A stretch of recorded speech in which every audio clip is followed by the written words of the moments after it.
மக்களே, இங்கே விடியங்காத்தால 6 மணி ஆகுது. நைட்டு ஃபுல்லாக தூக்கம் இல்லை. நியூஸை பார்த்து பார்த்து ரொம்ப மனவேதனையாக இருக்குது. 39 பேர் கரூரில் உயிரிழந்திருக்காங்க.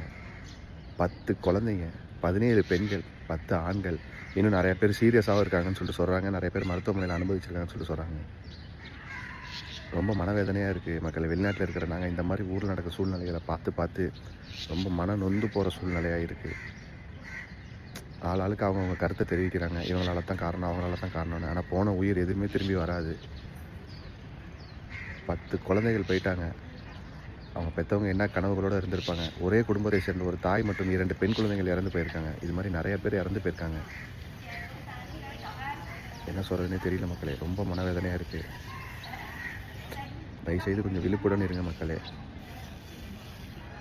விஜய் அவர்களுக்கும் இந்த மாதிரி நேரத்தில் அவரும் ஸ்ட்ராங்காக இருக்கணும். ஏன்னா இந்த மாதிரி சூழ்நிலைலாம் அரசியலில் நடக்கும் அப்படிங்கிறது அவருக்கு இது ஒரு பாடம்.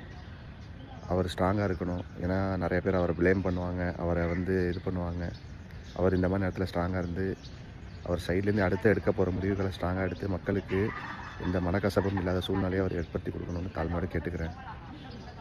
விரைவுடன் செயல்பட்ட அரசாங்கத்துக்கு மனமார்ந்த நன்றியை தெரிவிச்சுக்கிறேன் மக்களே.